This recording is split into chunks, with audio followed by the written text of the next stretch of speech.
Bitcoin is a technology built for people that are paranoid and prepared. And unfortunately, this world has delivered on that paranoia this year. Hello there, and welcome to a special episode of the What Bitcoin Did podcast, which is brought to you by the mighty Kraken. This is part 2 of my double bill today, marking the 250th episode of the podcast. I've got 5 of my most regular guests on to talk about what's happening in Bitcoin right now. But before that, we're going to hear from my amazing sponsors. So first up, it's BlockFi, the future of Bitcoin and financial services, my oldest sponsor. Thank you, Zach. Thank you, Flory, for sticking with me for so long. So what can you do with BlockFi? Firstly, you can open up an interest account, of which I am a customer of. I originally put 20% of my Bitcoin in, and I know it comes with risk, and you should definitely do your own research, but I have made nearly 1 Bitcoin in interest, and I love it. I love the service, and I love getting my interest every month. Also, you can use your Bitcoin as collateral and take out a USD loan. You can also fund your BlockFi account directly from your Bitcoin wallet. And with the BlockFi mobile app, you can now fully manage your account on the go. If you're interested in checking out BlockFi, I do recommend you do your own research and then head over to blockfi.com, which is BLOCKFI.com, or search for BlockFi in the Apple or Android app stores. Also, let's talk about the mighty Kraken, the best place for buying, selling, and trading Bitcoin. But why are they the best? Well, firstly, their world-class security makes them the most trusted cryptocurrency exchange on the market. No filthy hacker is going to get your Bitcoin out of Kraken. And with their 24/7, 365 customer support, they're going to help you with any issue you have, whatever the hell it is, wherever the hell you are. And they have the most comprehensive suite of tools available for buying Bitcoin. At Kraken.com, it could not be easier to sign up and start buying Bitcoin. And with their beautiful mobile app, no matter where you are, you can start buying Bitcoin. If you're at Starbucks, if you're queuing up for a Frappuccino and you're thinking, I want some more Bitcoin, you can do it with Kraken Pro. And with their margin trading, futures, and OTC desk, Kraken has every single option covered for you. There is no better place to trade Bitcoin. Find out more at Kraken.com or download the app. It's available for the iPhone and Android. Just search for Kraken Pro, which is KrakenPro. Okay, so yes, this is part 2 of my double bill of shows I'm releasing today to mark the milestone of reaching 250 episodes. So if you didn't listen to the last one, go and check it out. I did a little intro, a little bit of a background to everything that happened. And also in that show, I asked a bunch of previous guests just to tell me one thing about Bitcoin. But for this show, I've invited on some of my most regular guests. I've got 5 people on today to tackle some of the most important subjects in Bitcoin right now. So I'm joined by Andrew Poelstra, Giacomo Zucco, Jack Mallers, Matt Odell, and Nic Carter to discuss all things Bitcoin. I hope you enjoy it. If you do have any questions, you can always reach out to me. It is hello@whatbitcoindid.com. Also, if you've never checked out my other show, Defiance, we had our biggest day yesterday. I released a very special first part of a 4-part series looking at the story of this heavy metal band called The Ghost Inside, who I'm a big fan of. They're in a bus crash in 2015. It was a fatal crash. They took 4 years to recover to get back to LA to do their comeback show. It's an incredible story. The first episode's out. Really proud of this work. And great work, by the way, by my engineer, Danny, who I totally forgot to thank in my last episode. Sorry, Danny. Listen, let me tell you about Danny. Danny is fucking amazing. Okay, Danny reached out to me, I can't remember what it was, maybe a year ago. He said, look, I need help you with your production. It's pretty ropey. He offered to do a couple of shows for free. I wouldn't allow him. I paid him. And then since then, he's worked with me non-stop. And it doesn't matter where I am in the world. Whatever time I get in the files, it can be at like 2 in the morning, 2 in the afternoon on a Sunday. He gets it sorted. He probably gets some shit from his girlfriend because he's always there, always reliable. And all the work he's been doing on Defiance and growing that has been incredible. He is a great guy. Look, he does support Manchester United. That is a problem. But outside of that, he's a great guy. Danny, listen, I love you, bro. Thank you for everything you've done. Okay, listen, I'm going to let you get on with the show. If you do have any questions, you can reach out to me. My email address is hello@whatbitcoindid.com. Thank you, all of you, for coming on. 250 shows, which is kind of amazing. I did the numbers beforehand. Between you, you've done 19 shows for me. So obviously, a massive thank you to all of you. Nic Carter's done 5, but he's not here. So like I said, we'll give him some shit. But anyway, loads to talk about. Bitcoin's tearing. It's been a very interesting time. I'm going to go with you first, Giacomo. We're in very unusual times. 2020 has been so weird, it feels like it's a dream. Crazy, right? Crazy, man. A lot of it, which is good for Bitcoin, but with a lot of bullshit happening because of that, so it's hard to get too excited sometimes. But how do you take all of this in right now as the most anarchist person I know? Well, I think that part of me has some kind of psychological pleasure in the fact that the unsustainability of the present fiat system is becoming obvious even to the average Joe. So even my parents or my school friends kind of understand that the system is fucked up, which is for me is like a step up in the respect and consideration, but that is counterbalanced by the fact that the shit is happening is actually scary. The death of a system is never really smooth. Is never really just upgrading to something better. There is always some kind of collapse that you have to go through, and 2020 is pretty scary as a year. And anarchy-wise, I think that is not really a moment in which we see the ideas of liberty, freedom, and property taken very seriously by people.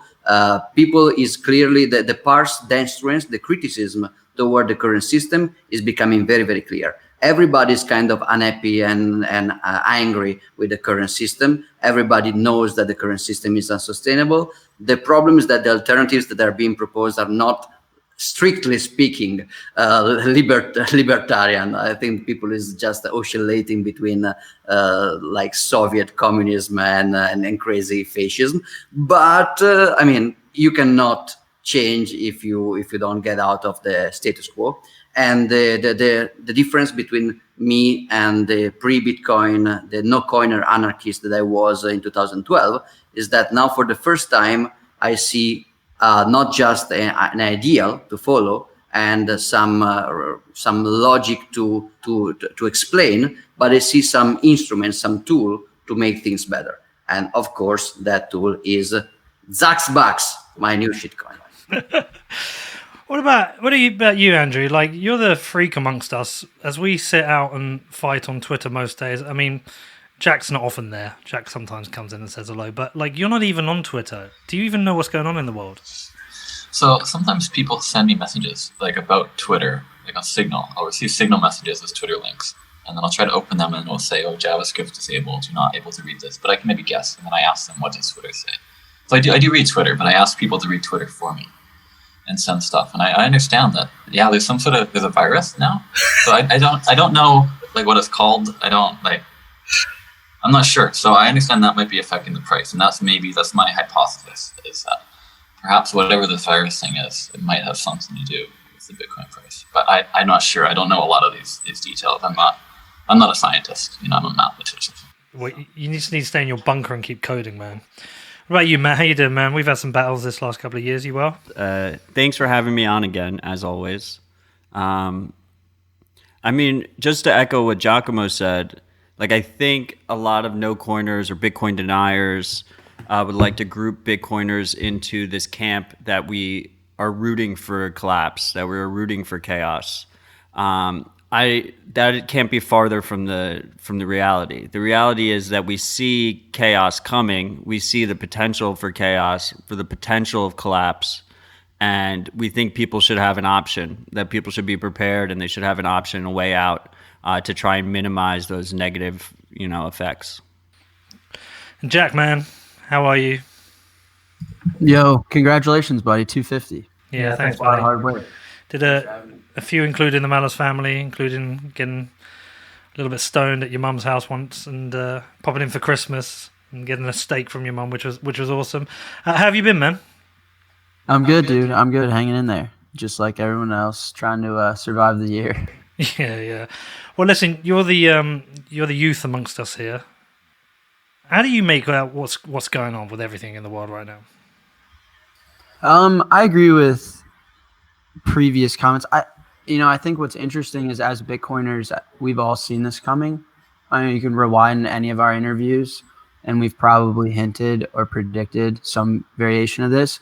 But it clearly fucking sucks, man, to live it. No one's a fan of what people are going through, like unemployment rates, people getting sick. And like generally the world changing is scary, no matter in what direction. So I think it sucks to live through. Now, with that being said, like as a trader, I'm loving it. You know? Like this is where you make your penthouse money, is when there's chaos, there's inefficiencies in the market, when from the top down in hierarchy, no one knows what's going on. So as an entrepreneur and a trader, I live for these moments. It's why I joined and committed basically my entire life to Bitcoin. Is I think that this type of year is not a one-off case, as the public is really starting to describe it. It's not an accident. And so I feel really confident in the work that we've all done over the last decade. And so there's a split. Of course, it's really painful and sad. There's people that's really I'm close with that are going through a lot. And I wouldn't wish that on anyone. And especially to see people, family and friends that I'm close with, to go through this is terrible. But at the same token, I mean, a lot of risk and a lot of hard work was put into this asset class that is Bitcoin, and just generally trying to prepare myself as a millennial to kind of like be an adult in this world. And so it's kind of validating to see all that's happening and see Bitcoin trading at $11,000. There is a sense of me that is, really enjoying profiting off of the chaos a little bit, I have to admit. Did you take out 100x leverage long? Oh, no, come on, man. I'm not allowed to. I don't think there's a U.S. exchange that allows me to do that. But you're not going to VPN? No, we're trading for sure. All right, man. Well, listen, look, I do want to ask one more thing about this. And again, back to Giacomo. So, Giacomo, this is a really, really tough question. So rather than telling me, I was going to ask you, how does this play out? But that is a really tough thing. But maybe a better way to frame it is like, best case scenario, how do you think this all plays out over the next kind of 10 years with a little splash of realism?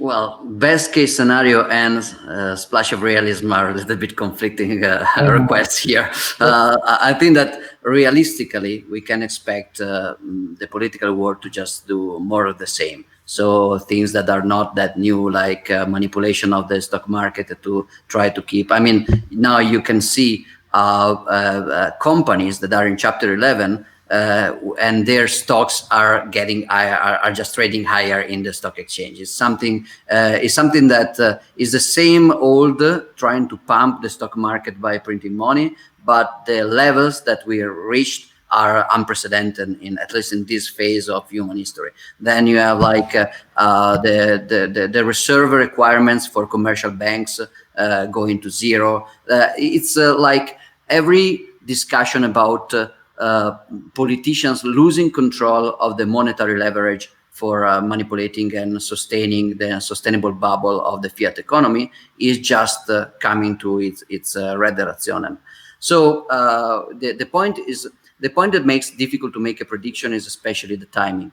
Usually the analogy that I really like is not a very happy analogy, but it's a good analogy. So you have a friend who is a junkie, like he's on heroin, and you know that he's just increasing the dose every time, and every time he feels bad because of withdrawal, he will just increase the shots. So you know how it's gonna end. You don't know when though, because maybe your friend is Ozzy Osbourne, so he will just survive incredible doses of drugs for 60 years, but you don't know that. So you don't know how much an organic system can go on in a situation which is a clearly unstable equilibrium with the positive feedback loops. So I think it will end in hyperinflation and chain failure of the real economy, which is basically already happening. What I didn't predict and what is very surprising is the rationalization that people will want to put on top of this basic monetary dynamics. So if you asked me 1 year ago, will the system crash?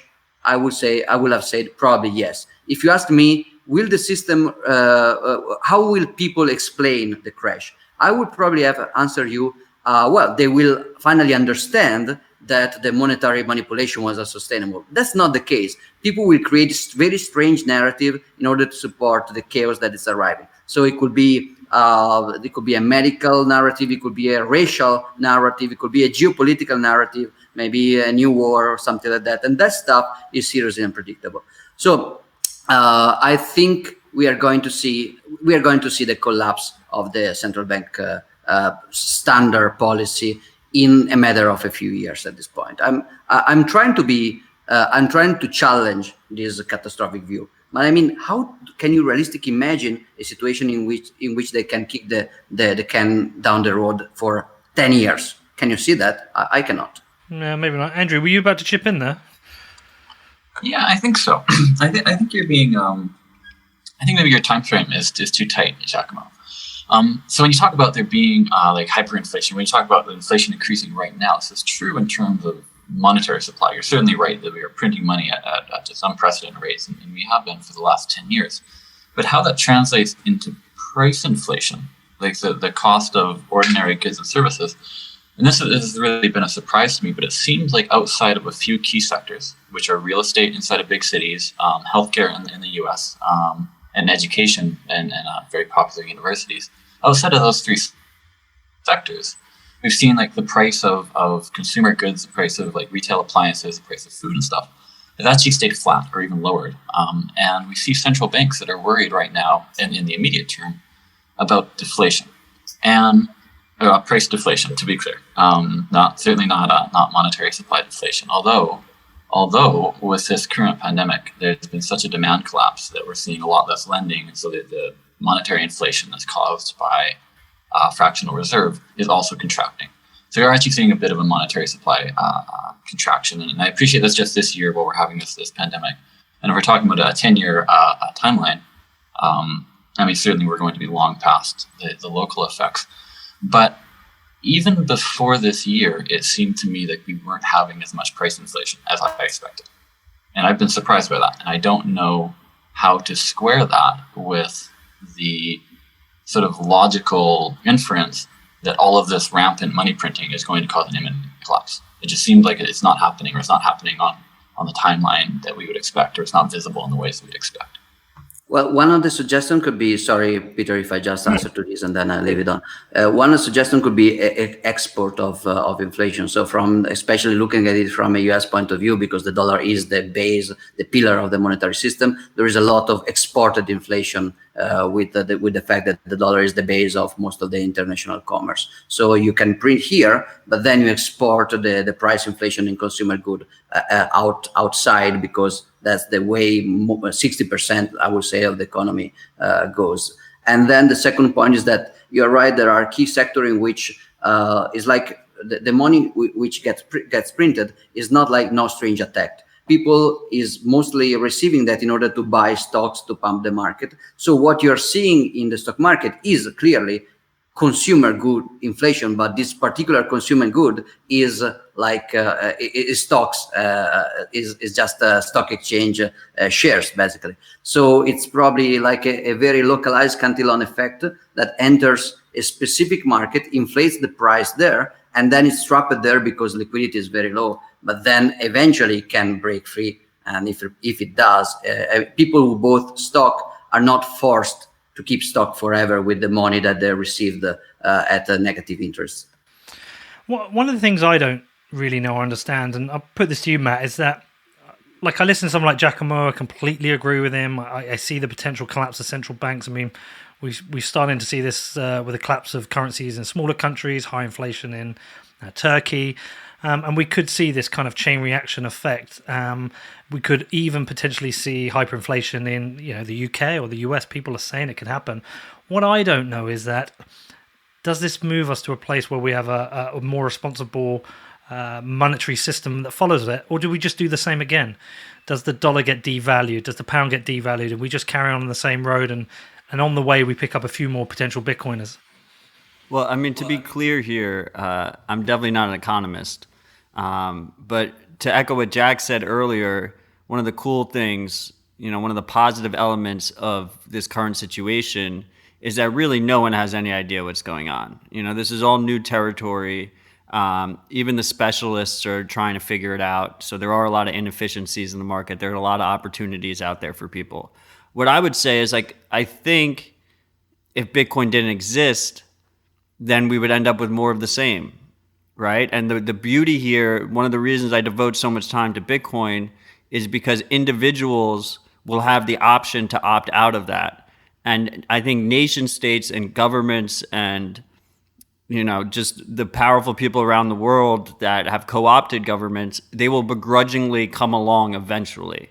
Like, I don't think we can expect them to just out of goodwill reform our money system or reform like how our financial system works. And it is a very strange time, and I think you put it well, Jack, that it's obviously terribly sad. There are people losing their jobs, there are people dying in this pandemic. It is really sad, but I did also have a phone call this morning with my old business partner. The guy I had the agency in London. I hadn't spoken to him for probably a few months, and he was telling me about business. They were about to take out a 2-year lease in central London, a new lease for 2 years, and they've cancelled it because they're all working from home. They don't know when they can be back in the office, and he said to me, "Oh, we've decided now that we're going to stay in the office. We're going to stay working from home," and it also that solves another problem. They don't have to explain away the confusion when maybe they've got a developer in Amsterdam or in India. So they're going to become a remote business. They've all benefited from it. They've all had more time with their family. I'm the same. I've not been traveling. I've had more time with my family. I've exercised more. And also, we're starting to see people reject things like, or question things like, should I be spending $50,000 a year going to college? So do you see this potential societal shift that actually benefits people in other ways outside of just a collapse of the money system? Yes, I have a few thoughts on this. The first, like things like remote working, to me is so painfully obvious and intuitive. Zap has been remote ever since I started it out of my bedroom. I mean, the access to developers that I have is global. Some of my most talented engineers are getting paid 60 grand a year because that makes them wealthy in their block of Serbia, right? I mean, and while some jackass is paying someone 150 grand in San Francisco. So it's so painfully obvious to me, you should be doing your work where you're most comfortable, where you're around your family, where you feel like you can contribute to the company the best. And so I think there's a broader point, you're maybe going to laugh at this, but a lot of change to me comes with like older generations like dying, honestly. Like there's a strong correlation to the legalization of marijuana here in the US with older regulators and those like senators and local governments just like getting too old to run an office. And then you get younger office that legalizes things like marijuana and is more progressive towards things like Bitcoin. So I think when we talk about like a shift, I think a decade is probably too short of a time frame, in my opinion. Like, markets can remain irrational far longer than you can remain solvent type of idea. So the points made earlier, I think by everyone is, you can't really predict. Like, my stepmom's favorite line is, Bitcoin went up $500. Why? Can you and dad tell me why? And I'm like, yeah, the correct answer is more people bought than sold. But if you want me to say it was because of the fucking coronavirus, you just never know. And so the only things I like to speculate on are where, I'm confident I'm an expert.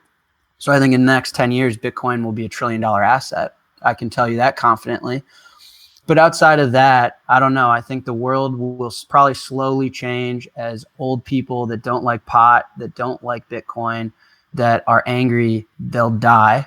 And when my generation is in office, like I know that if I was the president of the United States, the country would probably be a bit different. So I think change just takes time, longer than we expect.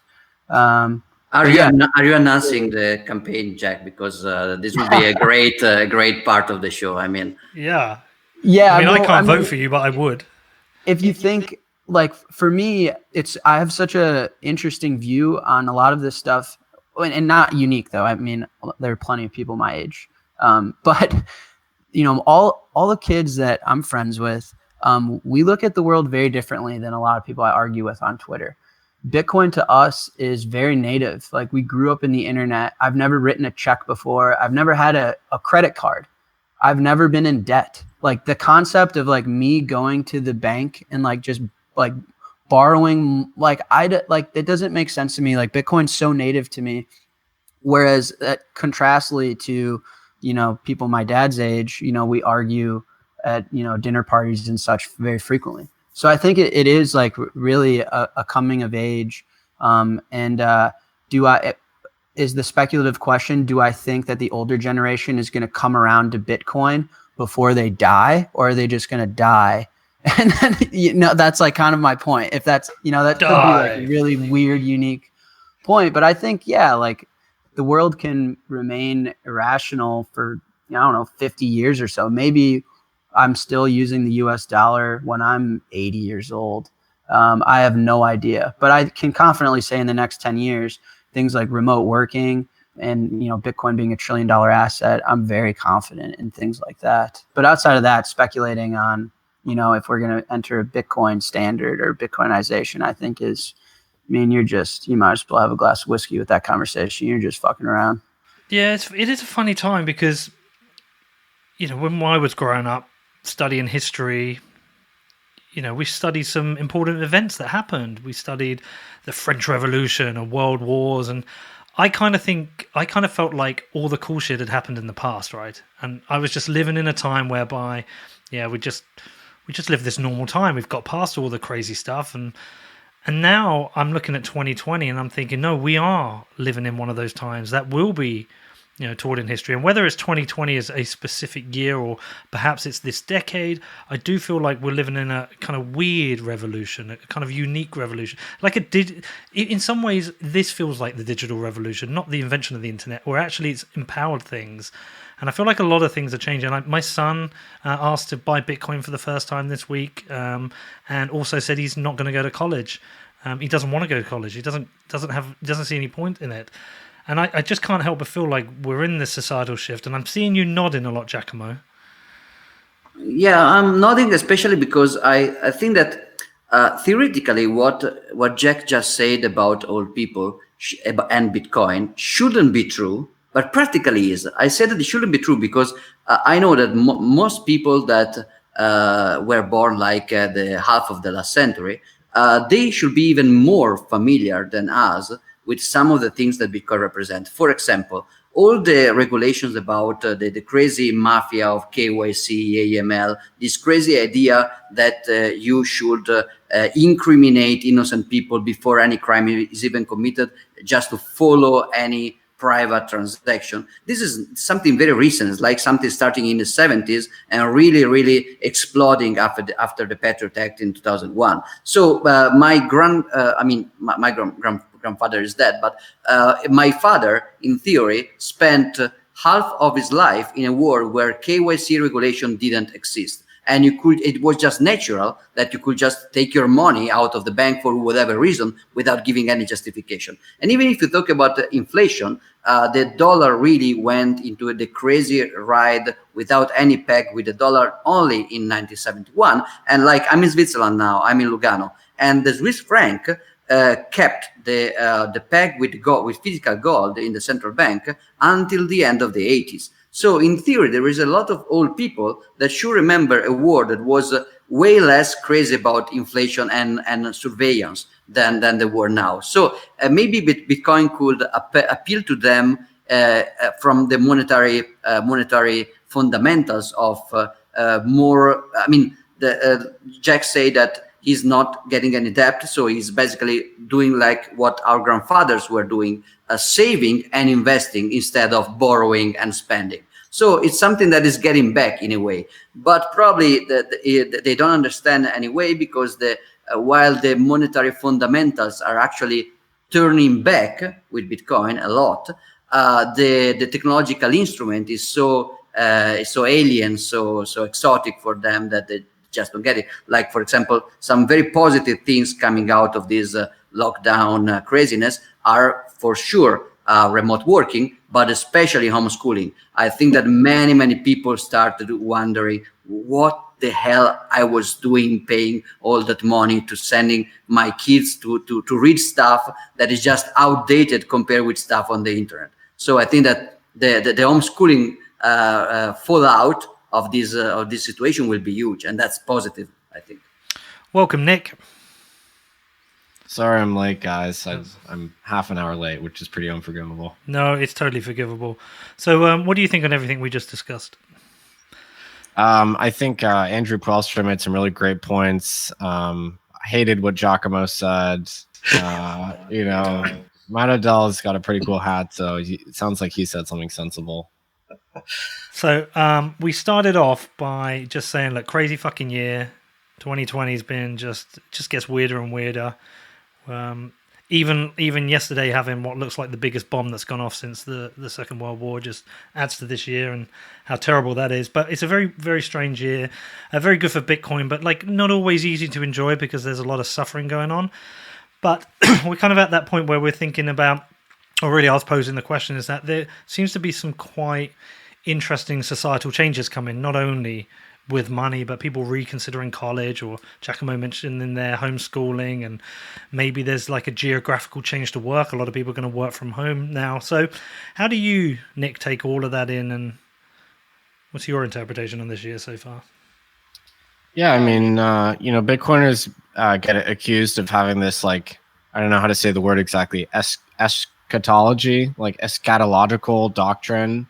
I don't know if that's exactly right, where we fixate on, like these doomsday scenarios and, these end of times situations. I take issue with that slightly, but yeah, I mean, we're naturally paranoid. Bitcoin is a technology built for people that are paranoid and prepared.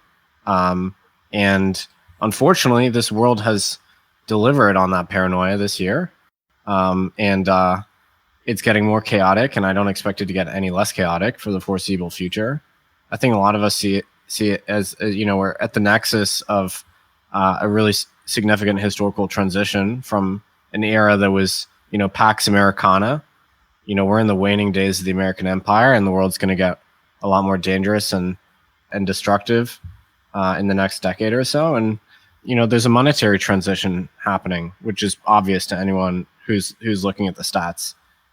So the technology that we kind of believe in, it can protect us from a small element of that chaos, not the whole thing. But at the very least, the one thing that we're working on is going to potentially, help safeguard the wealth of millions of people. That's not going to save them from discord, or famine or warfare, but it'll help with one thing that matters a whole lot. So, unfortunately, we're basically being vindicated right now. It's going to cause the immiseration of hundreds of millions of people. But, I'm glad that Bitcoin exists. And I think it's going to provide a lot of value to humanity in the next couple of years. So the one thing you did miss at the start, Nic, is that obviously warm thanks to all of you for joining.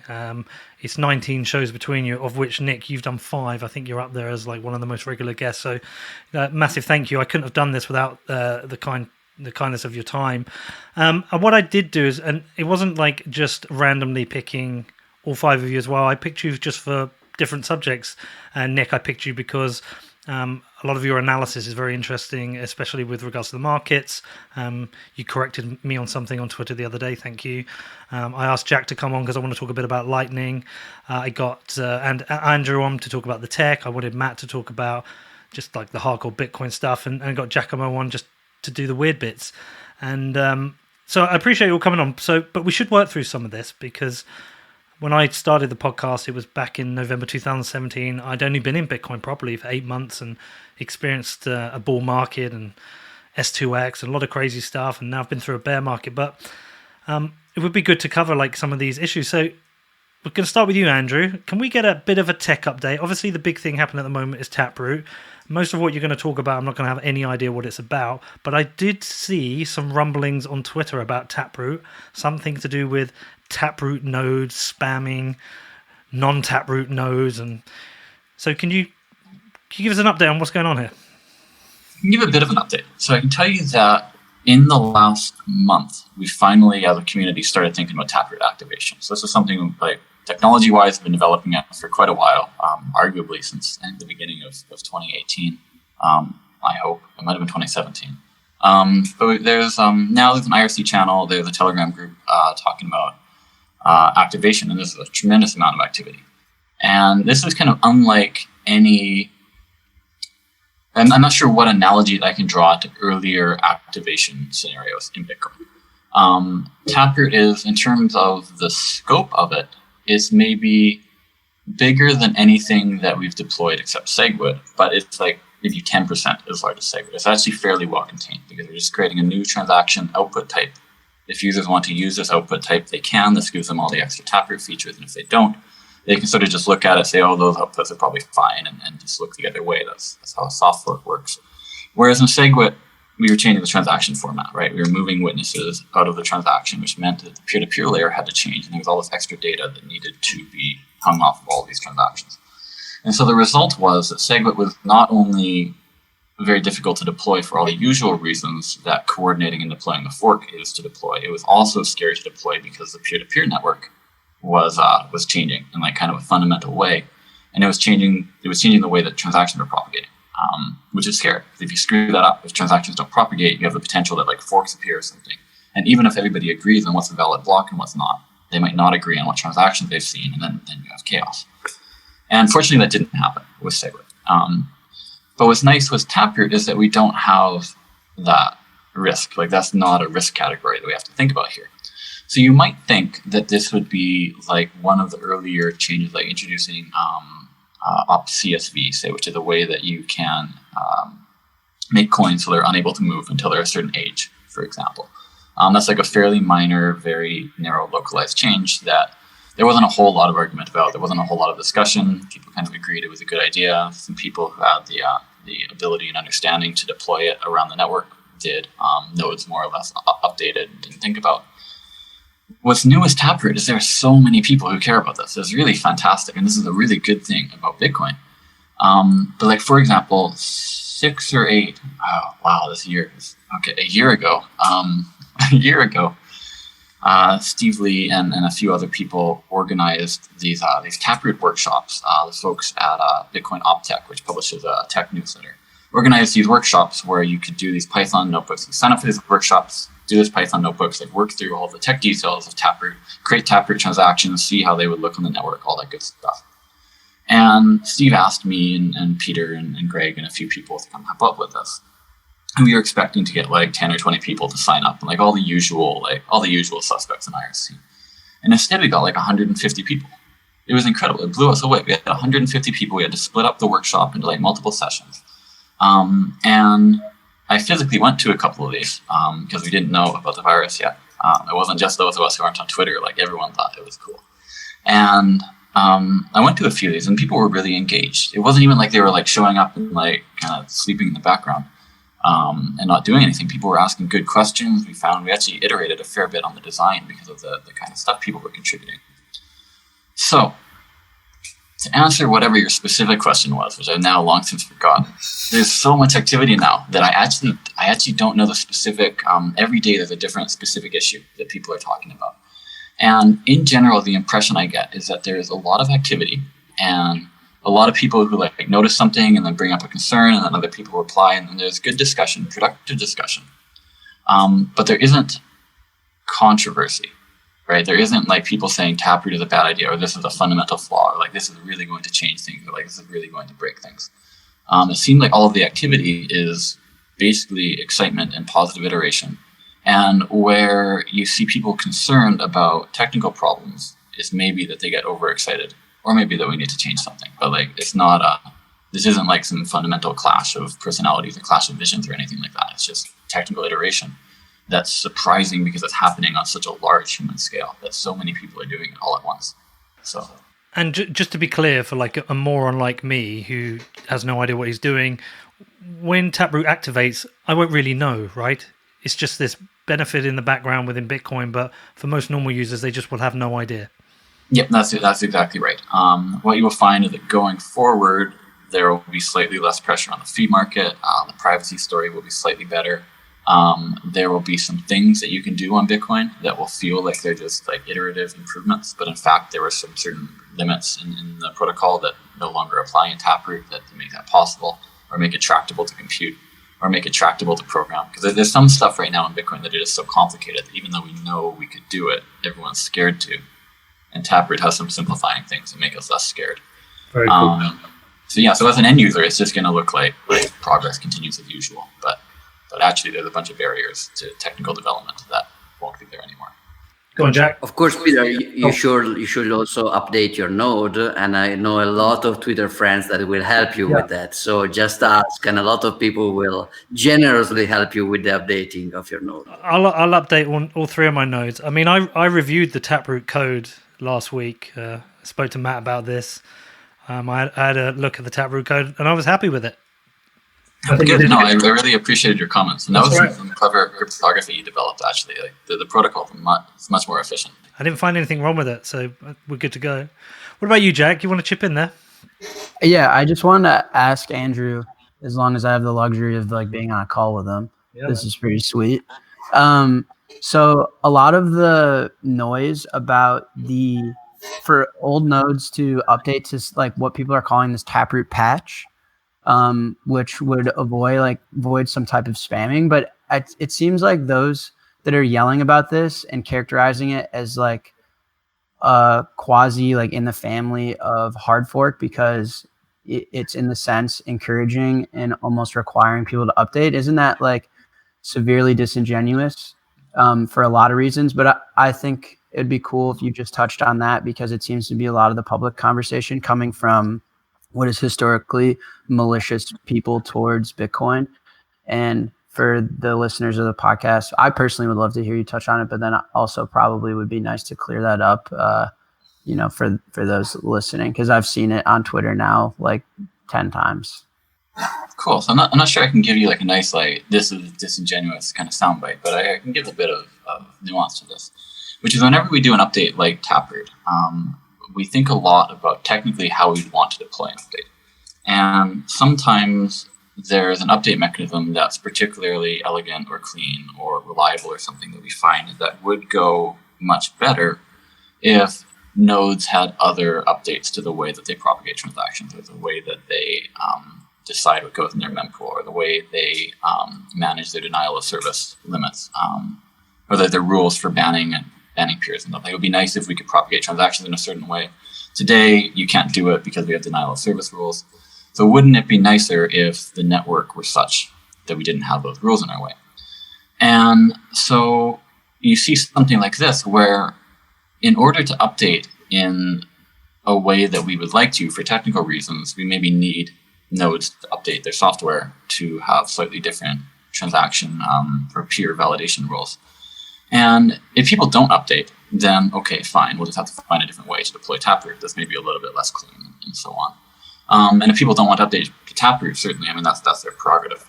This is an open network. There are no kings here. There's nobody who gets to dictate what updates happen. But to the extent that people trust the Taproot developers, and they trust like the core like community of whoever's doing technical stuff on Twitter, which is actually, it's pretty large. It's a few hundred people now. With Segwit, it was a smaller group. It was still larger than people like to say, but it was a much smaller group. To the extent that people trust that set of developers and that set of network architects to deploy something like Taproot, it seems silly that they would be willing to go along with Taproot, but unwilling to go along with like a pre-Taproot kind of update phase that doesn't even touch consensus rules, that only affects the denial of service rules on the peer-to-peer layer. So I guess the short soundbite answer is that all of this is voluntary, right? If people want to update their nodes, they're welcome to update their nodes. Nobody's being forced to update their nodes. It's not like, and saying we're making people update their nodes so that Taproot will work is really disingenuous, because of course we can't make people update their nodes for Taproot. We can't make people update their nodes for this Taproot update mechanism any more than we can make people update their nodes for Taproot. In either case, it's a voluntary choice that Bitcoin validators are making when they choose whether or not to update their nodes. And if people don't want to do that, there's ultimately nothing that the developer community or nothing that any community can do to change that. And if people don't do it, we can't deploy Taproot. I mean, we would be deploying Taproot into a network where nodes aren't updated and where it wouldn't be safe to do so. And so, like... Right. So we should export this sound file and post it to Mike in space. Let him read it or let him hear it. Yeah, well, I think the point, like, or at least my opinion of digesting is like, it's obviously optional, like by definition, is like how Bitcoin works. And if you don't upgrade, then like, it's what can already happen today will happen. Like you'll probably just see more like bandwidth being used, but it's not like, I don't know. I just want to kill, as long as we're on a podcast that gets listened by a lot of people, like it's probably worth killing that narrative. People. Yeah. I don't know. Yeah. But yeah. A consensus change. But I mean, even if it was, which is not, it's voluntary, right? I mean, the way that updates work, whenever people are talking about being forced into updates in Bitcoin, it's kind of disingenuous. What they mean might be like they're worried that the rest of the network is going to update without them, and then they'll be at a disadvantage. And okay, I mean, that's part of living in a society. There's sort of there's ultimately a loss of personal sovereignty. As soon as you want to depend on anyone else and interact with anybody else, you kind of have to go along with the way they want to interact with you. And that's something that Bitcoin can make more transparent. Bitcoin can't change that, and Bitcoin shouldn't change that, but it makes it more transparent, certainly. And maybe that's why there's more yelling about it, right? Maybe that's a good thing. When we see people complaining, it means there's transparency where there didn't used to be. But that's the situation. Yeah, definitely. Assuming you're dialed into a lot of this, Matt. Well, I mean, the concern is that obviously there's going to be a subset of people that are going to be running older nodes that do not want to update to Taproot. If they don't want to get a ton of invalid transactions, then they're going to have to update the patch, right? They're going to have to put a patch in there to improve their bandwidth situation. If they don't, then they will get more invalid transactions than usual, and their bandwidth usage will go up a bit. But it doesn't seem like the end of the world to me, especially since they can put a patch on the oldest software they want to, right? The oldest version of Bitcoin Core, they can just, I mean, there's reasons you shouldn't be using it, but they could just slap a patch on that and switch. Basically, the idea is you put the witness is part of the transaction ID, right? Am I correct in that, Andrew? So no, there's two. There's the transaction ID and there's the WTX ID. And the WTX ID. And I think the change we're talking about is one where we're using the WTX ID in some context where we used to use the TX ID to identify transactions on the network. So basically, so a non-Taproot node doesn't keep downloading the same transaction ID over and over again. Exactly. Right. So if you take a transaction, you tweak its witness. Right now, these old nodes are not going. Well, they'll recognize they're the same transaction because they see the TX ID is the same, but they won't be able to. How do I want to say this? Basically, without looking at the witness TX ID, they can't say, "Oh, I've seen this transaction before. I don't want to see it again. Like it was invalid before, it's invalid now." Because what's happening is these old nodes are checking the TX ID. They're saying, "Well, this is invalid, but only because the witness is invalid. I can't distinguish between two transactions that differ only in the witness. So I'm just going to accept that if I see this transaction again, I'm going to check it again because I can't be sure that the witness didn't change on me." So the update is to actually keep track of what witnesses we've seen. So now if you receive the same transaction twice and it has the same witness, you can reject it out of hand. And if the witness has changed, sure, you have to revalidate it, but that's what you have to do when the witness changes. Yeah, so that seems like relatively uncontroversial to me. Like if you're running a node and you have a way of determining which transactions would be invalid while consuming less bandwidth, then like you should probably put that patch in. Right, I agree, and it seems silly. And actually, I'm realizing now that it's something that's completely separate from Taproot. Like it is an issue on the network today that Taproot will make worse because Taproot changes how the witnesses for Taproot outputs are different and richer than the witnesses for existing SegWit outputs in ways that I don't remember. I can't elaborate on that, but this update is kind of independent of Taproot. It's an efficiency thing that ought to be deployed. And if the controversy is about people who just don't want to update their nodes, people who are doing that should already have these old nodes that they're scared to touch. And maybe there are good reasons for that. Maybe they have a node that's on a hardware security module that's like air gapped or like that's behind, like, I don't know, somehow they can't touch it. But what they should be doing is having that node talking to an updated node and the updated node talking to that wider network. And in that case, as long as they do that, as long as they are guarding their ancient untouchable node with a one that they're keeping updated, then they don't have to worry about this at all. So there's this. Basically, what I'm saying is any node that you have that's facing the internet should always be updated because there's ongoing reasons that you want to be updating, both for efficiency, for security, for just keeping up with changes on the network. And if you have a node that you don't want to update, that's fine. It doesn't need to be facing the internet. You can just put like a firewall, a proxy node in front of it, and then keep updating that. And that you should have been doing always, right? So this specific change is not a reason to be getting upset. I think like every every other change before this should have been equally upsetting, right? Yeah, this is Maybe it this is why I was categorizing it as potentially disingenuous, is because I saw it the same way, and to me it just read like one of those social attacks on what is seemingly a good thing for Bitcoin from the same crowd that was around in 2017, and it just very clearly read to me like if you had any idea what you were talking about, you wouldn't say what you are saying. And so that is how it read to me. And the more I thought about it, the more. So, yeah, I think the more I think about it, I think it's just a like attempt at cluttering and confusing Taproot as an upgrade and causing controversy, and gathering consensus and actually deploying it. Next up, I talked to all of these guys again, more about Bitcoin. But before that, let's talk about these amazing sponsors I have. Okay, sportsbet.io. Come on, have you checked them out yet? Do you like a little bit of a wager on the football, on the basketball? Well, you definitely need to check out sportsbet.io. They are the best place for online gaming because they accept Bitcoin, because they're badasses. I went out to meet them. I went out to Estonia. I met the CEO. I met the team. They took me out for beers. We went and played some pool.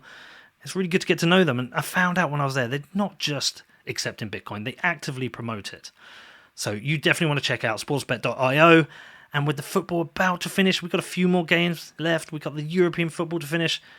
We'll have a little break, and it's back to another season of Liverpool dominating and Tottenham being shit. Very much looking forward to that.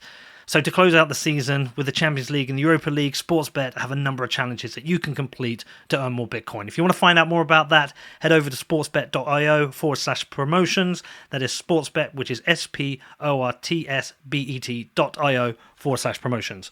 Also, Casa. Have you checked out Casa yet? Come on, you all know Casa is. They are the best in Bitcoin security. I am now a customer. I've now got my multisig set up. I've distributed my keys. I am not going to fuck this up anymore. But if you checked out Casa yet, listen, if you are leaving your Bitcoin on an exchange because you're worried about holding it yourself, or you're worried about the risks of a single hardware wallet, then there isn't a better choice than checking out Casa. And also, look, Bitcoin's booming. Whatever you have right now might 10x. You do not want to wait. You don't want to leave this too late and end up screwing up and losing your Bitcoin. Because with Casa, it could not be easier to protect your Bitcoin from hackers, your own personal mistakes, in-person attacks, device failure, and so much more. And Casa being so badass, they got a product for every Bitcoiner. So with Casa Gold, you get triple the security of a hardware wallet, and it's for only $10 a month. And you know what? They also have a free trial. So it's a no-brainer. You might as well check it out. And with Casa Platinum, you get their 3 of 5 multisig, which is the best protection for large Bitcoin holders at a great price. And with Casa Diamond, you get a full service offering, including customized personal security review, inheritance, of course, their best-in-class security. There is no better time to upgrade your Bitcoin security, get your shit together, and have total peace of mind. Find out more at keys.casa, which is keys.casa. Well, listen, while I've got you there, Jack, I'm going to switch it up because I want to ask you something. I feel like, outside of what you've been doing, that it's been a little bit quiet on the Lightning front recently. Now, you're obviously doing something very cool and very interesting, and we should talk about that. And you're going to come on separately. We're going to do a show about that. But I feel like Lightning has been, it's been a little bit quiet recently. And am I missing something here? Is it quiet? Is there stuff going on I don't know about? Well, define quiet and stuff. Like there's some variables in your sentence that could go many ways. What I mean is that I don't feel like I've heard a lot of conversations and talk about Lightning, say, as much as I did a year ago. And that could be for a variety of reasons. It could be that a lot of people just don't have a need for Lightning how people envisaged it. A lot of people just want to buy and hold their Bitcoin. And that kind of that idea of using it as a fast and quick way and cheap way to do transactions, there just isn't a huge demand for it. That said, I know Strike is doing something differently, so like I would put that in a separate bucket, but I just feel like it's been a bit quiet on the Lightning front. Yeah, certainly. Well, I think like the actual development on the protocol and like iterating and building spec 1.1, like all of that stuff is going at a much faster pace than maybe a few years ago. And this is just stuff that you may not see. But like overall funding in Lightning projects is at an all-time high. Engineers contributing to the projects is at an all-time high. So like all of those metrics are in really good shape. and the general stability of all the client implementations and protocol implementations, like everything's like pretty great in that realm. But yeah, I think like your point, and I would agree with you, is trying to find the existing value prop of Lightning and understanding where that value lies in the consumer, and does that scale today, is what everyone is trying to figure out. I mean, there's a lot of entrepreneurial spirit on top of Lightning, and for good reason, but I think it's fairly undefined, like what it should be used for, why it's really important. Yeah, so I think I agree, like Strike's evolution and like how transparent that story has been. I could retell it, but I mean, to me, it's been mind blowing, kind of having a front row seat into all of this over the last, what is it now, 3-4 years, and learning not only, how Lightning works and a lot of the technicals, but more so how people use it and people's relationship with Bitcoin as a whole, like how people understand, relate to Bitcoin, and where their true interest in Bitcoin lies. Like I know in the early years of Lightning, people loved Zap because it was a catalyst to help Bitcoin get to $100,000. They didn't love Zap because they were using it per se. They loved a Bitcoin ETF. They loved Lightning. They loved Backed, right? With no other justification other than like, this thing is going to justify my investment and like make my wife happy or whatever their personal narrative was. So now we're kind of past that phase though. And like Lightning should be delivering on some functionality. And like, we need to better understand that, because it seems the like fundamental core relationship that the majority of the world has with Bitcoin, at least those holding it, is it's an investment vehicle for them. It's a way to preserve and appreciate wealth. And that's like the meme right now that has scaled the most and attracted the most market participants is, I buy this thing, I sit on it, and I get richer. And it's a meme, but it's like not far from the truth. And so if that's the case, then using it as a unit of exchange is really counterintuitive, and defeats the purpose. And so exploring ways of like, well, then what is Lightning actually doing? Is it a way to settle and clear value faster, like what Strike is doing? Is it a open protocol of value transfer that ties different sort of neobank and fintech applications together? Like there, I think, is a new discovery phase. We've kind of graduated past, like in the beginning, looking back, Zap was like a cheerleading project. It was more representing a movement and organizing a group of people than it was like actually delivering on pure functionality. And now I think we've graduated past that. So it's a long-winded answer, just kind of summarize my thoughts. No, but it's good. And Nic, I can imagine you've thought about this quite a bit. Like I say, I don't really have much of a need personally for Lightning right now. I don't use it, but yet I use Bitcoin certainly I use it every week and more than once a week, perhaps 2 to 3 times a week for various reasons. But the Lightning side of Bitcoin, I'm not using. I can't seem to find a use case for it. Do you think we've got like an eloquent solution to a problem that doesn't exist, or do you think this is just another building block for the future, and 10, 15 years time we'll all be really glad that Lightning exists?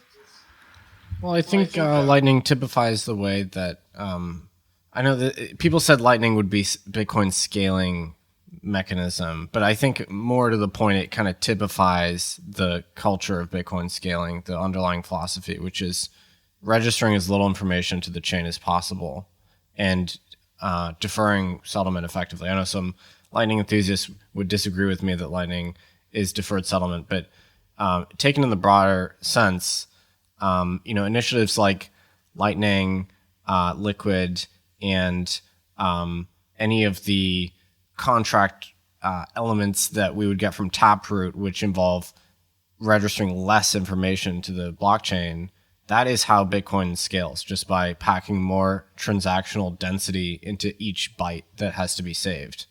So Lightning is the most well-developed of those initiatives.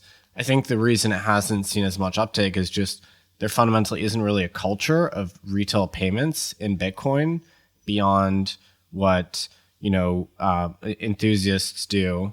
There isn't really as much necessity for kind of smaller retail payments with Bitcoin.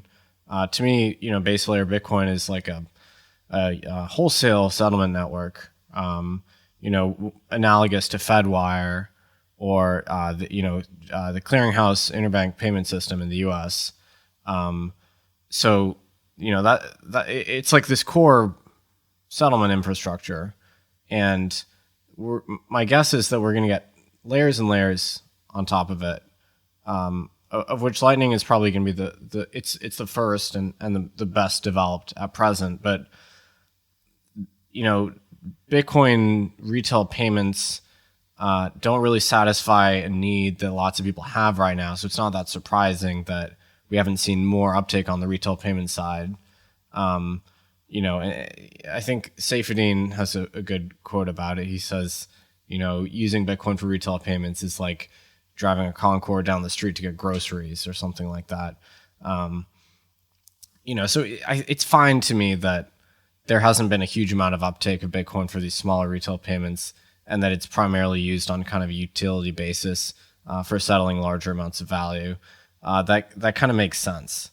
I'm sure one day it'll change, but it's probably going to take a lot of just I don't know, like something has to change in the minds of Bitcoiners for that to happen first. So I don't think it's a technological problem. It's just the utility mode that people people don't really require Bitcoin for smaller payments. Not that that's not how it was intended to be used. It's just that's not how it's developed so far. So, Giacomo, do you think it will require Bitcoin to get to the point where it becomes a unit of account for people, for that to be a case, for it to become more useful? I think that, no, I don't think that, especially in the digital age, I think that the point of having a unit of account is less useful than it was say 100 years ago. So having the same medium of exchange is important, because otherwise, if I want to pay you and you don't accept the same specimen for payment, I need a liquidity for some kind of bridge, and that's a matching problem. While if we just use a different unit of account, we just use an instant converter. So unit of account function of money, I think right now is the less important thing. Of course, there is a logical progression. First, a store of value, then medium of exchange, and then unit of account. The reason is that a medium of exchange is serving a delayed exchange. So instead of giving something to you and getting something back, I'm giving something to you, getting something that I will use later to give something else back. So I need to store the medium of exchange for a while until I will exchange it again. So there is a precedency there, but it's not entirely true that Bitcoin right now is not useful as medium of exchange. It is in a very specific niche that maybe we don't discuss a lot because of the nature of this niche, which is online gray markets or dark markets. People are not intensively using Lightning there, but it makes perfect sense there. Think about paying for a VPS when on-chain fees go up a little bit. You want to use Bitcoin. Think about paying, I don't know, a CamGirl service or everything you don't want to pay with a name-based credit card. Or think about small payment online by people that are excluded by the KYC mafia, which is most of the people inhabiting this here. I think a very strong, a very good step in this direction was made in the Better Hash protocol, starting using Lightning payment for hasher in the mining pool. That's very important, because a mining pool, a hasher in a mining pool, is a typical example of somebody doing a transaction online where anonymity and privacy are kind of important. So you don't want to use a credit card payment. And in that case, having Lightning, and there are small payments there. So I think that we maybe underrepresent these cases, because let me put it this way: permissionless saving is still a revolutionary act, but is not socially sanctioned as something dark or creepy. It's just, I mean, everybody wants to save for their family and their life. So even if the government may crack down saving, like Roosevelt did with gold, I mean, the government will eventually crack down permissionless saving. But permissionless spending is mostly associated with stuff that we don't want to show and we don't want to discuss, like paying for a burn phone, a virtual SIM card, or stuff like that. Of course, there is another very, very niche stuff, which is permissionless innovation that I think will be very cool about Lightning with payments. I give you an example. If I create any kind of crazy stuff, like a website where you can feed chicken, or a website where you can draw dick pics on a giant wall, on a giant screen, then I don't want to set up a company and a bank account with Venmo for that, because it's just a very quick experiment. It's a fail-fast experiment. So I need Lightning, or the problem with Lightning is that I need that, but people is not spending that. So maybe I will need some kind of bridge, like some company where you can accept Lightning payment with people spending with credit card. But I don't think such a company can exist. I mean, it seems too hard to create. That's crazy. Well, listen, Jack, we're going to do that one separately. We're going to do Strike, you, me, on our own. We're going to get into that. Listen, Matt, I was on a call yesterday. I did an interview with Max Hillebrand, who you all know, and we had a long conversation about privacy. And I put it to him that actually I see there's kind of potentially two primary types of Bitcoin user. There's the Matt Odell type, who has his node, he coin joins, uses Tor. You've got no idea what Bitcoin he's got, where they are, where they're going, any of his addresses. And then there's the Pete McCormack type, who doesn't do any of that shit. And as we head into another bull market, we're going to have more people coming into the market. We're going to have a lot of people coming in, going to exchanges, buying, putting in their credit card information, putting in their KYC information, buying Bitcoin, maybe putting it on a hardware wallet, maybe leaving it on an exchange. And what I feel is like over time is the volume of the numbers who are more like me is going to be far higher than the numbers like you, even if the percentages stay the same. So does that worry you? Because I know how much you want to make me more like a you, and I certainly should head that direction. But does that worry you? I mean, look, I'm definitely concerned about the current privacy situation globally, not just in Bitcoin. We've seen a lot of surveillance overreach over the last decade, 2 decades. If I wasn't concerned, I wouldn't be a broken record about it. But if I wasn't optimistic, I also just wouldn't even bother to try. So it's important to frame it in that way. I think it kind of goes hand in hand with the previous Lightning discussion. You kind of, like, people will figure this stuff out when they need it, when they get burned and when they need it. And with Lightning, it's important to unpack that we, on Twitter, on Bitcoin Twitter, we live in a bit of bubble. Like, Bitcoin Twitter got a little overblown with the hype, and they got really excited. We all got really excited. And now it came back down to reality. But for actual Bitcoin users, Lightning has been slow and steady improving. But there's a couple things that are really holding back that permissionless payments type of situation. And I think that goes hand in hand with privacy there, because those things are the need. It's more censorship. It's a lot of these transactions right now are happening in cash. So we've already started to see restrictions in cash. So as that continues and escalates, people will be more likely to seek private payments, seek another way to do private payments, because cash is the best way to do it. And then the other thing is, like, on the receiving side, like, people don't realize, I think the most important, now I'm being hyperbolic, one of the most important privacy projects in Bitcoin is BTC Pay Server, because it acts as both an off-ramp and an on-ramp that is open source and is not regulated. So with terms of to have more merchants go that route, and BTC Pay Server is like a relatively new project, to go that route, and that's how they're getting their Bitcoin. They're earning it because they have a need for Bitcoin. They have a need for those permissionless payments. Should help. My concern is, I think we will get better privacy tools and more demand for those tools when there are inevitably more crackdowns. My main concern is that because the Bitcoin blockchain, if we're right, which I think we are, it's going to be around forever. So my concern is when those crackdowns happen, individual Bitcoiners are going to get fucked for things that are 5 years ago, 10 years ago, like that they didn't even realize they were doing. They just weren't even aware of it. But when that happens, when you get burned, when your friends and family get burned, when people you grew up with get burned, like then you learn, then you figure it out. And I would like to soften that blow, before it happens. Andrew, are we ever going to get to the point where we have privacy on chain so someone like me just doesn't even have to think about this stuff? Yes. I don't know when. There's a lot of technology components that need to be in place for that to happen. So we can make small improvements. There are a few things like wallet fingerprints, like the way that wallets choose coins, the way that they set their sequence numbers. There's just a lot of different parts of the transaction that fingerprint wallets, and wallets are getting better and better at not doing that.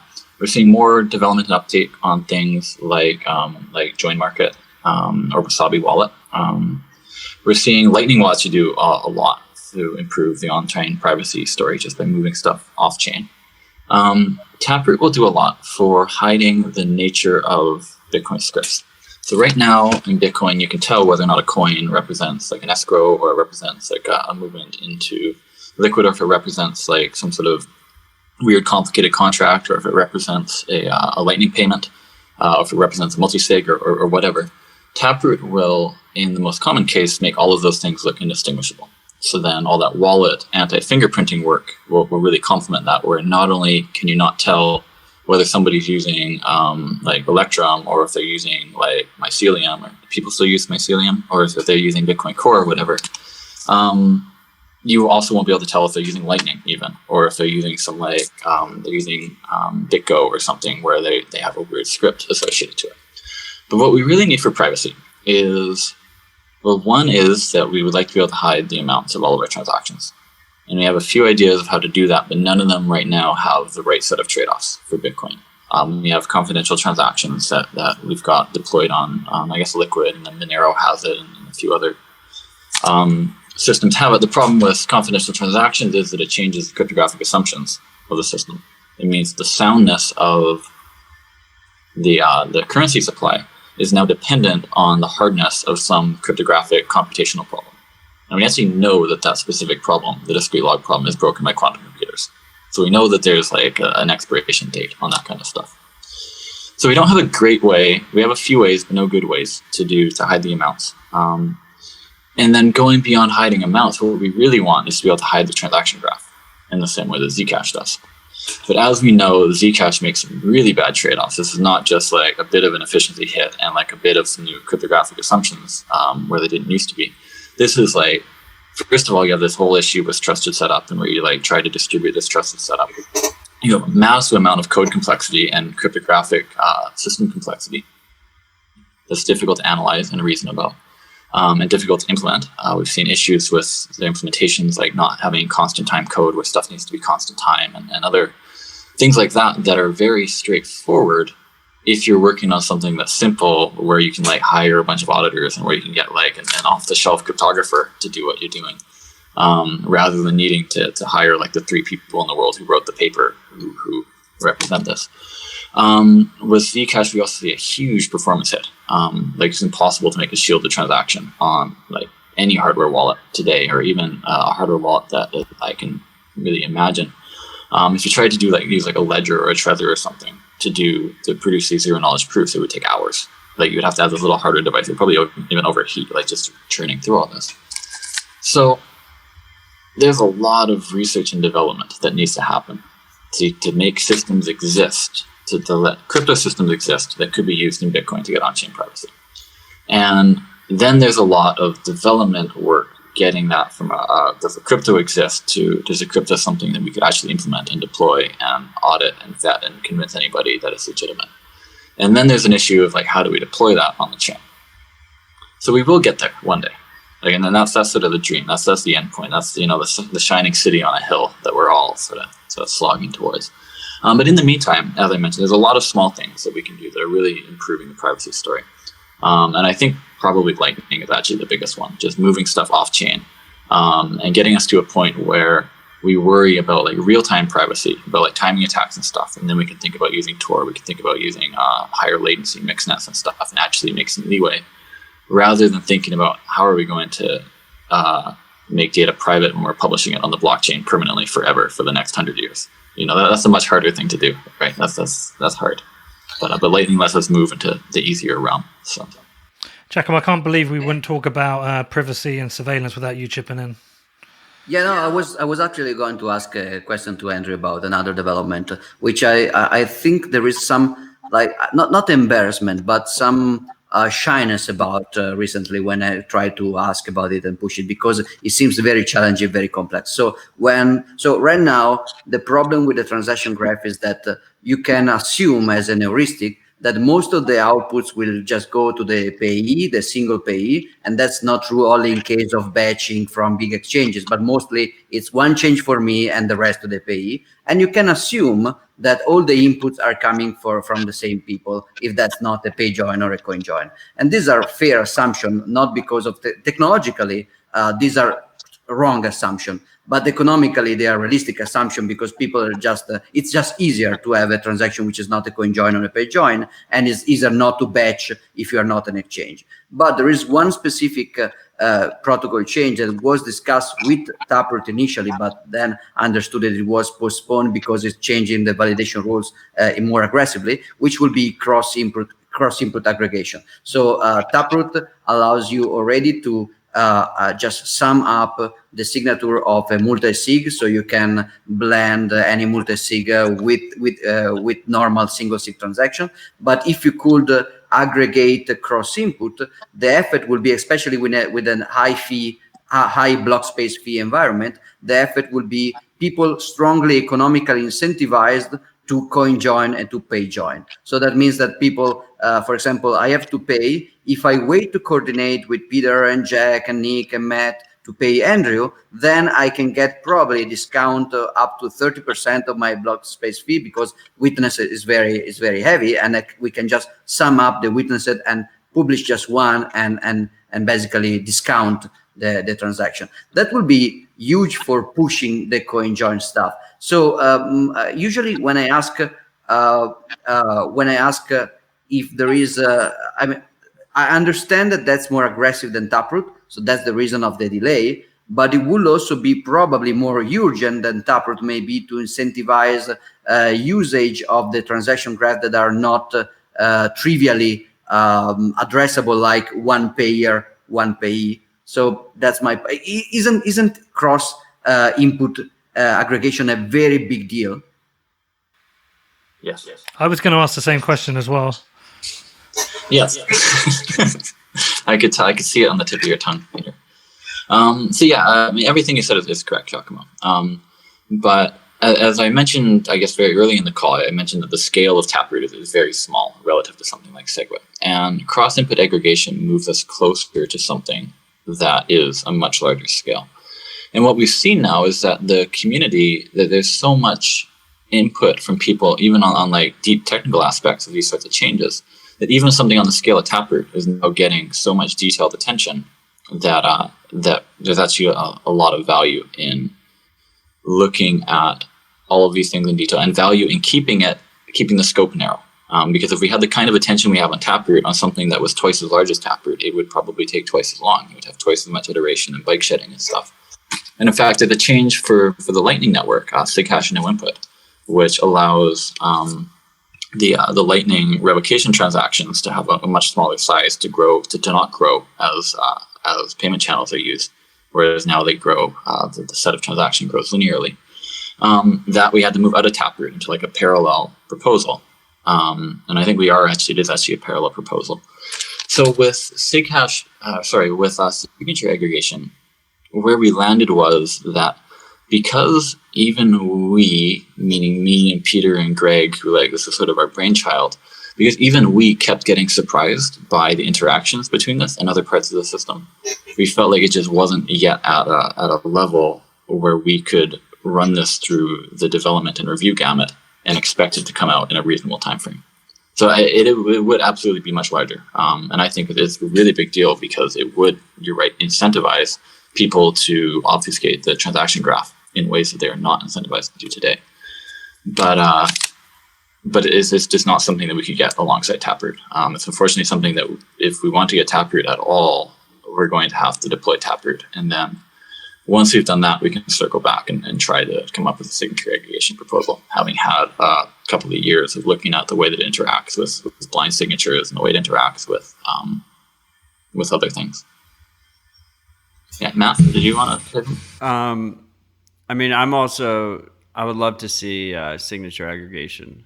But I kind of want to push back a little bit on this idea that I've seen in Twitter, where it's the classic Bitcoin Twitter thing. Like, let's hype the shit out of everything.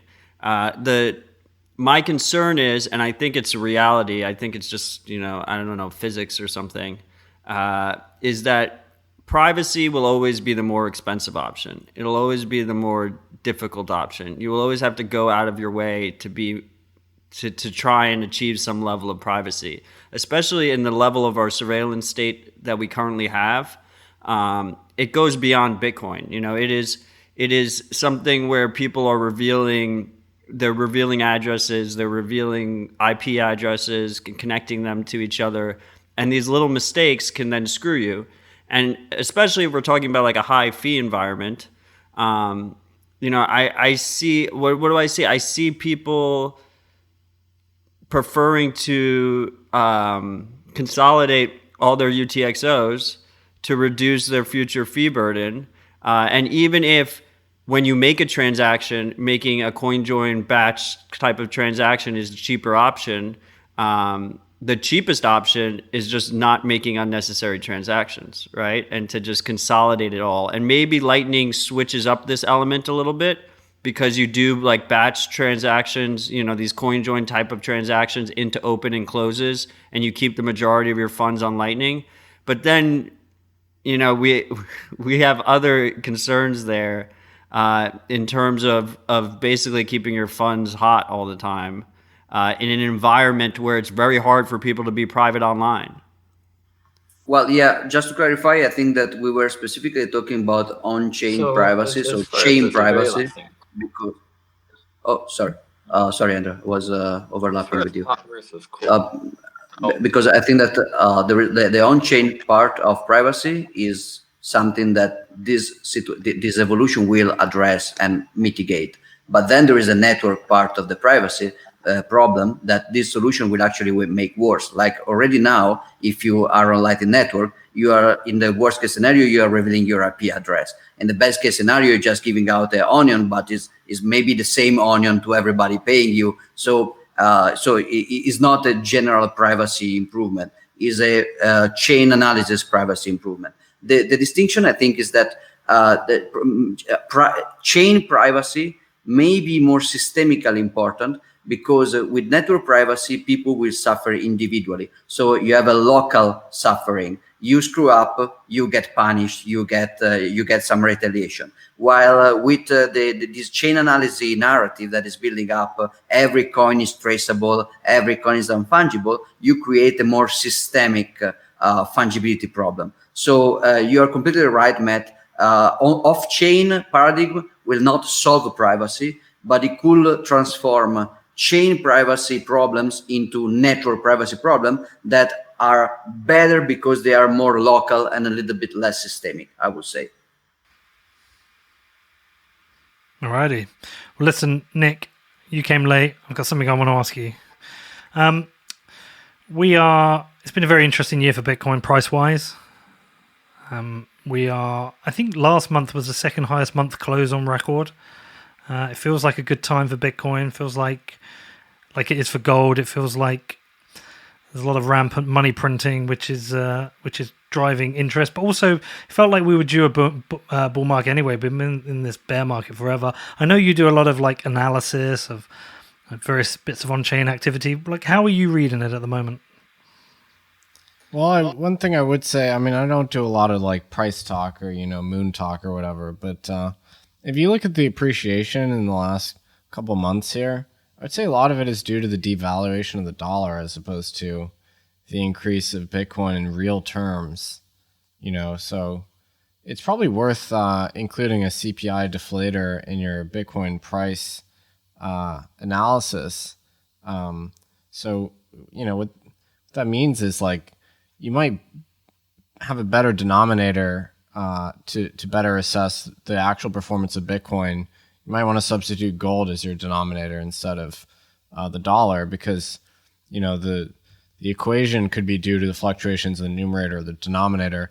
We know for a fact the dollar is devaluing both against other sovereign currencies, the DXY, the trade weighted index, which is against other sovereign currencies, and just in absolute terms, with many trillions of dollars being printed and GDP not increasing commensurately. So some of the growth in Bitcoin is illusory, unfortunately. I mean, it does mean that it's protecting you from the devaluation of sovereign currency, but it doesn't mean necessarily that Bitcoin is granting you an increased ability to buy real goods and services, suits and steaks and stuff. It just means that the denominator is changing. The dollars are becoming worth less and less. Are we not seeing trade levels go up though? What do you mean? Like volume? Because I haven't looked. Is volume up? Honestly, I've maybe become less of a fan of the analysis of Bitcoin exchange volumes or on-chain volumes as a way to ascertain the quote-unquote fundamental. I think, really Bitcoin's kind of monetary transactional network probably has less influence on the price than just people's propensity to convert their savings into Bitcoin. And so there's definitely, endogenous factors like how much Bitcoin is being used in commerce at a given time. But really, I think the thing that has much more influence is the exogenous factor of the broader monetary context that Bitcoin sits in, and whether or not certain individuals in a country with a depreciating currency are converting their savings into Bitcoin or not.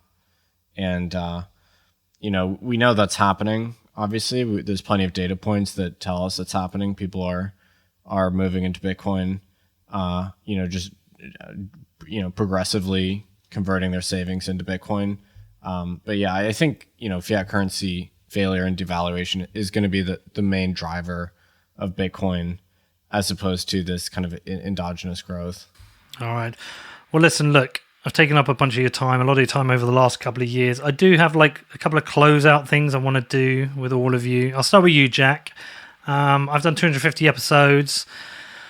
Be another 2.5 years, another couple of years, I've done another 250 episodes. Kind of, what would you... two questions. What is one of the most important things for you to see happen on Bitcoin?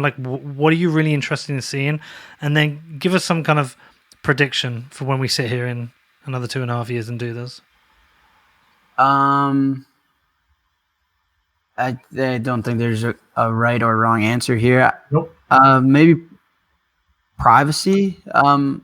I think the conversation that Matt and Giacomo and Andrew just had on privacy is really, really important. And probably underappreciated, I would say, when, I don't know, just comparing resource allocation.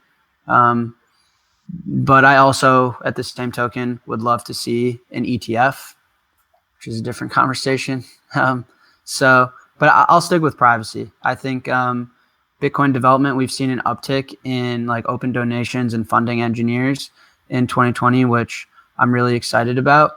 And I think there's always been a misallocation of resources. Just fundamentally speaking, I think the incentives is always to build an exchange and become a billionaire. Everyone who starts an exchange is a billionaire. So you can't argue with that incentive. But I would like to see things like privacy on-chain at the base layer.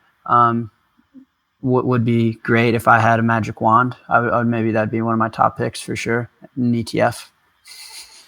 Any kind of interesting prediction? Anything you'd want to hang your hat on? Yeah, I think Bitcoin is going to be $1 trillion asset in the next 12 to 18 months. Boom.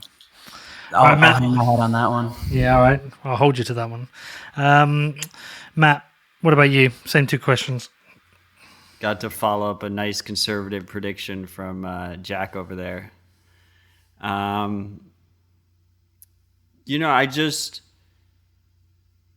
think every day that Bitcoin survives, it gets stronger. I think we haven't really seen. I think most people realize that the true value prop of this stuff is that it's independent of states and corporations. That state resistance, that no particular country can control it, is what makes it unique and what makes it valuable, in my opinion.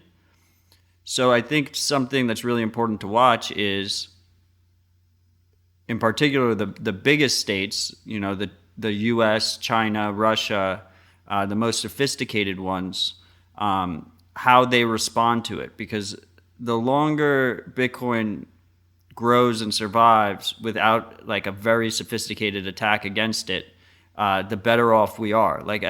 To be clear, my perspective on the world is that if we don't have an independent private money, we are fucked. We need Bitcoin to work. So I'm hoping that over the next 2.5 years, we don't see those attacks escalate. But my main concern is that I think we are witnessing an attack right now that people aren't taking that seriously. And I think Bitcoin has gotten through a lot.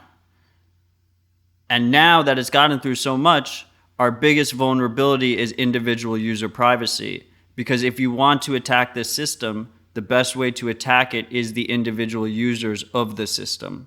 And specifically identifying them and identifying their usage patterns before you kind of implement any kind of regulatory pressure and really push it forward.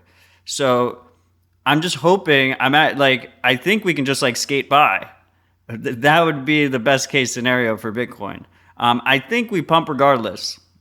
I think Bitcoin price, I don't know about $1 trillion in 18 months, but I think it's inevitable.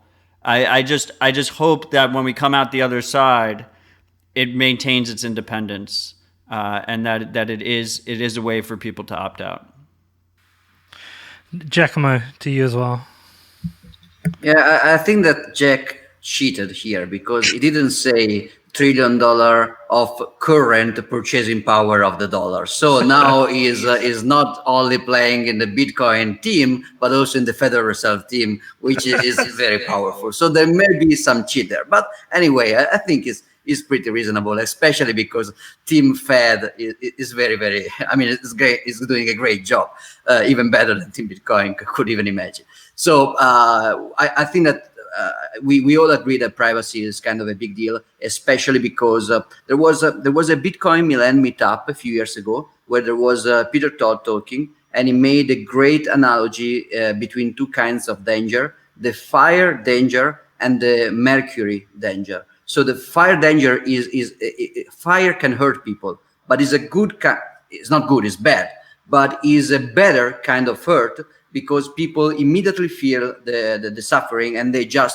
just take out the hand as soon as you feel the heat. So fire hurts you immediately, while mercury is something shiny that people can play with many years before dying, basically, out of it without having an option to correct what went wrong. So the privacy problem, unlike other problems, like many problems Bitcoin may face, the privacy problem can have this kind of mercury aspect to it, which is very dangerous. Like before we stay in a kind of honeymoon phase, apparently legal honeymoon phase for a while, and then they do the Mao Zedong move of letting flowers bloom and taking names, and then they actually.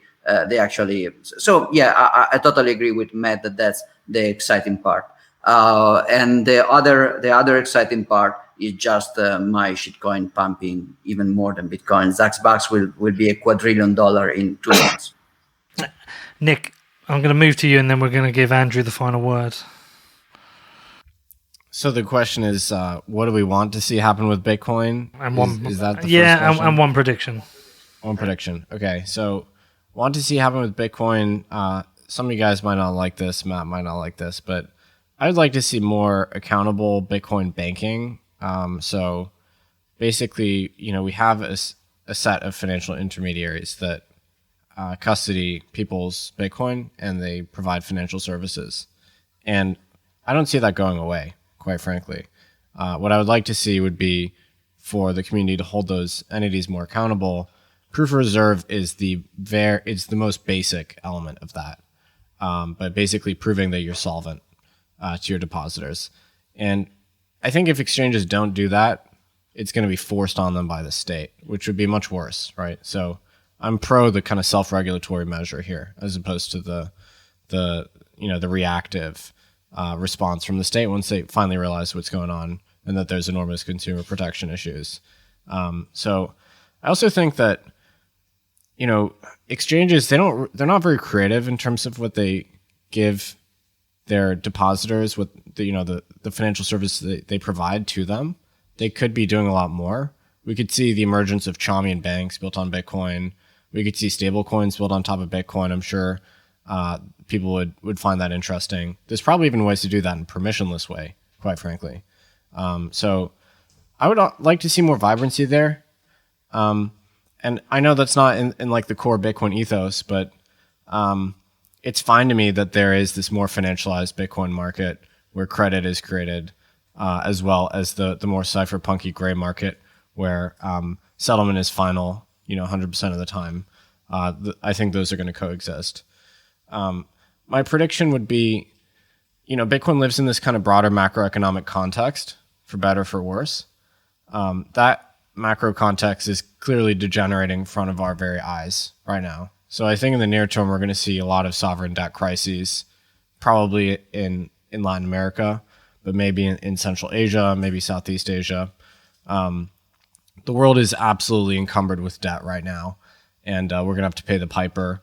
And the easiest way to get rid of high debt burdens is not by growing GDP; it's by decreasing the size of the debt in nominal terms by defaulting or by devaluing a currency that the debt is denominated in. So we're going to see chaos there. We've already seen the stirrings of that in fairly middle income countries like Turkey, Lebanon. Venezuela was a middle income country before. So we're not talking about the poorest countries here. We're talking about middle of the road countries that become completely burdened by debt and have to confiscate the wealth of savers in order to get out of that conundrum. I think the other thing that I think is likely to happen is the U.S. government is going to surprise everyone with the amount of inflation they're able to create. And nobody is really expecting inflation right now. But if we have direct issuance of currency to individuals, the way that we've seen in the last few months here, as opposed to, printing more tokens that banks hold on their balance sheet and those don't make it into the real economy, that direct to consumer issuance, that's kind of high velocity issuance. That's the stuff of inflation. That's what inflation is made of. Dollars that make it out into the real economy. And I'm guessing that we're going to have something akin to like wartime finance here, where we have very low real rates and relatively high inflation that the government uses to basically inflate away the real size of their debt. I don't see an alternative here, quite frankly. So it's going to be one where there's basically wealth confiscation. Treasuries are going to lose money, and people are going to look for alternative assets. And obviously, the very best one is Bitcoin. Gold also looks good, and that's why I've seen gold doing great.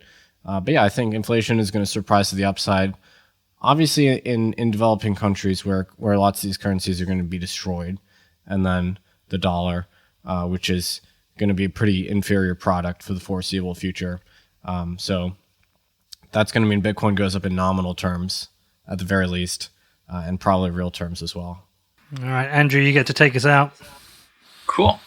I think normally I would talk about privacy here, but I think most of you actually covered privacy. I'm going to take a slightly different tack and say what I want to see in Bitcoin is an improvement in users' ability to have sovereignty over their own coins. And I mean that in a bit of a technical sense. What I mean is right now to hold Bitcoin, basically you install So if you're like a power user, you install Bitcoin Core and you like validate the whole network and you do all that stuff. But then you still generate these addresses where all of your coins are controlled by like the secret key. And maybe that secret key is actually derived from BIP32 seed, okay, that you've got on like a hardware wallet. And then you have that single seed backed up on like a crypto steel or something, or like a TI steel, or like there's all these titanium metal products where you can encode your key somehow on a hunk of metal that's supposed to survive a house fire or so on. So already that's like way better than you could do 3 years ago, even though that's quite a power user stack that I'm talking about. But there are big problems there. So one is that it's kind of technical. Like this isn't the standard workflow. You can't go to like bitcoin.org. Certainly can't go to bitcoin.com and see that you're supposed to do this. They're kind of obscure products. It's a bit hokey to actually set this up.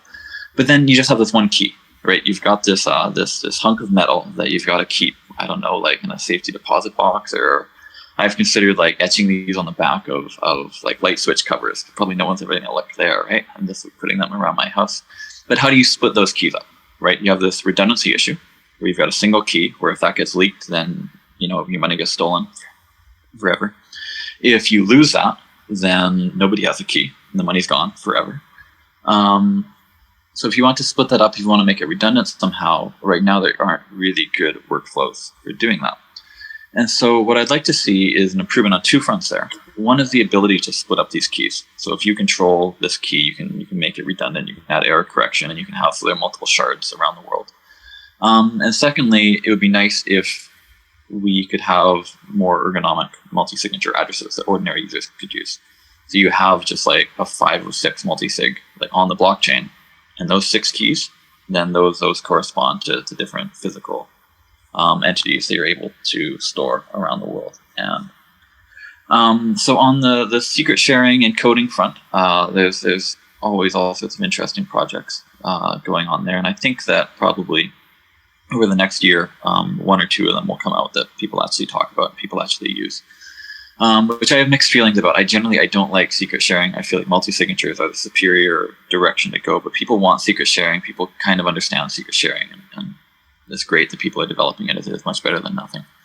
Then on the multi-signature front, I've been working on Miniscript. We're seeing Bitcoin Core and a few other wallets are working on integrating what are called output descriptors and Miniscript, which are a way to generalize, not to generalize addresses, but to generalize the public keys that correspond to addresses. So instead of having a single key, you can have these with the multi-signatures and stuff like that. And you can have those in a way that's just user comprehensible, where you've got like a text string that represents like what the policy is, right? You've got 2 of these 3 keys, or after a certain age, then like this extra bonus key comes into play because presumably you lost the others or whatever. And something like that you can print out. The keys themselves, you can etch into steel. You have multiple keys that you can store in different places, all that good stuff. I'm really optimistic that over the next year or 2, we're going to, we'll see like that actually get into users' hands. And I think that's something that's really critical, because right now, to get all the sovereignty promise of Bitcoin, you need to be like really technical. And even if you're really technical, the setup that you come up with is probably pretty fragile. And this is probably something that like a lot of people on this call are secretly concerned about, is that they have some amount of Bitcoin stored, and they're like embarrassed by how fragile their storage setup is, in fact. And the reason is there just isn't good tooling out there. There isn't user accessible stuff. You can like be crazy and write your own wallet and do all this elaborate things, and then okay, well, what happens if you hit your head or something? Now like nobody else knows how to use your custom made wallet, or you can use off the shelf stuff and it doesn't exist. So the fun of prediction, I'm going to be fun. I'm going to be aggressive. I'm going to say that by the end of 2020, a Taproot deployment will be in progress. Yay! That's crazy talk. I'm going to throw that out there, and then for years you guys can harp on me about it. Wow, that's a bold statement. Well, listen, look, thank you, everyone. I couldn't make this show without people coming on, and I appreciate you all. You've all come on multiple times. I've hung out with you all. Really appreciate it. Hopefully, we'll be here in another 2.5 years. Bitcoin will be over 100,000. I will have a Lamborghini, and I don't give a fuck whoever that pisses off, and everything will be great. But look, I appreciate all of you, and thank you so much, and I wish you all the best. All right, what did you think of that? It's pretty cool to have all those guests together on one show, to get Poelstra, Giacomo, Jack Mallers, Matt Odell, and Nic Carter all together. It's pretty amazing. So thank you all of those guys. I think I've done like 19 shows between them. So yeah, really appreciate getting them all on. Okay, yeah, just a few thanks. This is a bit of like a self-indulgent week. Sorry, I just want to thank everyone. It's been pretty amazing this last 3 years. So just again, thank you to my sponsors, to all of them that helped me do this. Couldn't do it without you. Same with the guests. I can't make a show without you. So thank you so much. And also you, the listeners, everything you've done, sharing, listening to the show, everything, writing to me all the time. Thank you so much. I hope we get through another 250 episodes. If you do have any questions, you want to reach out to me, my email address is hello@whatbitcoindid.com. Outside of that, have a great weekend, and I will see you all soon.